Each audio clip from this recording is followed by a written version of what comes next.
Ministry of Infrastructure, Korea. Outside Mr. Sik's imposing office, Mr. Jum paces back and forth, his frustration palpable as he awaits his long-awaited meeting. Each passing minute feels like an eternity as he grows increasingly agitated. Mr. Jum exasperated. Why won't he see me? This proposal is the key to our future success. He jolted back to reality when Mr. Sik's secretary beckoned on him to go in to see the minister. Mr. Jum, you can go in now, the minister is ready to see you. Mr. Jum replied quickly, "Thank you, young lady," and proceeded into the minister's office. Mr. Jum entered into the minister's office with mixed feelings, not sure if he will get the contract from the ministry. The minister beckoned on Mr. Jum to seat after they exchanged pleasantries. So what brings you to my office today?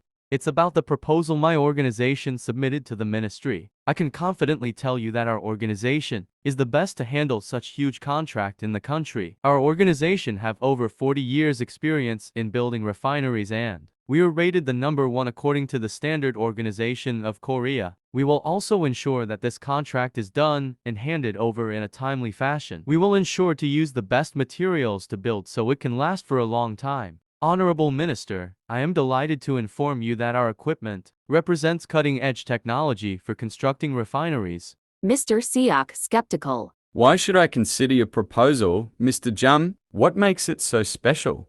Mr. Jum was puzzled by the minister's repeated question, considering he believed he had delivered a persuasive speech. We at T5 Tech Solutions are the #1 in the country when it comes to building of refinery. Because it's our best chance at success this first quarter of the year. We need this partnership, Honorable Minister. Mr. Siak leaning forward. Mr. Jum, can you shed some light on your connections within influential circles? It seems crucial for us to consider such affiliations when awarding contracts. Mr. Jum taken aback. Minister, with all due respect, our company's merit should be the sole basis for awarding contracts. We pride ourselves on integrity and excellence in our work.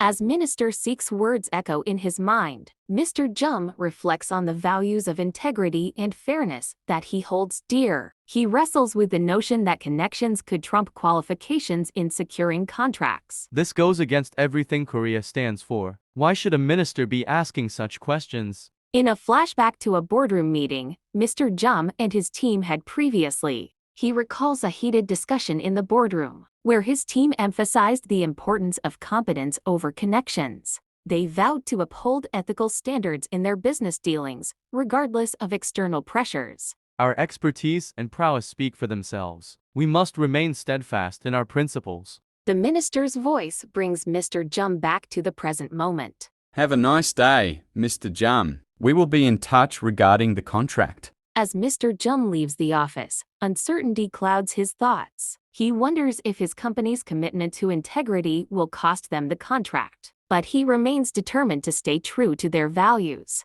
On his way out, Mr. Jum met a suspicious-looking guy with an entourage going into the minister's office. He wondered who they were. Meanwhile, it was Mr. Sik's personal assistant, Mr. Yong-sun, who is in charge of carrying out dirty jobs for Mr. Siak. Mr. Yong-sun strides purposefully toward the minister's office, his expression determined and focused. Armed with newfound knowledge about Alex's background and the potentially explosive proposal on the minister's table, he knows he must act swiftly. Mr. Yong-sun speaking with the secretary. I need to speak with the minister immediately. This cannot wait. He proceeded into the minister's office before getting any response from the secretary. Sir, we need to talk. It's about Alex and the proposal from T5 Tech Solutions. It's urgent. The minister beckoned on him to sit.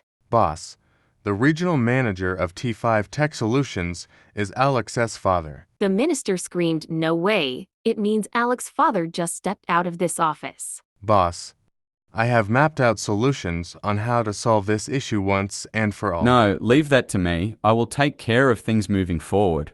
The minister brought out wads of cash, gave them to the boys. Go and spend some cash, boys. That's more like it, the mafia mustered to himself. This is why they love the minister. He is a big spender and tries to make everyone happy. The minister called his secretary, told her to schedule an appointment with the regional manager of T5 Tech Solutions. Time and venue of the meeting is at 12, Diamond Creek Estate. All right, sir. I will do that right away, sir. Mr. Jum having supper with his wife.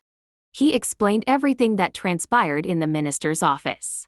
Darling, how can a whole minister be asking me? What am I connection circle? I don't get it. I don't understand how we've reached this point as a country. These politicians seem to have free rein, placing their allies in key positions of power. Mrs. Jum, nodding sympathetically. It's disheartening, dear, but try not to dwell on it too much. Mr. Jum absent-mindedly pushes his food around his plate, his mind consumed by the weight of the situation. Mr. Jum's phone breaks the silence, startling them both. He answers, his voice tinged with uncertainty. All right, I'll be there at 9 o'clock tomorrow. Thank you.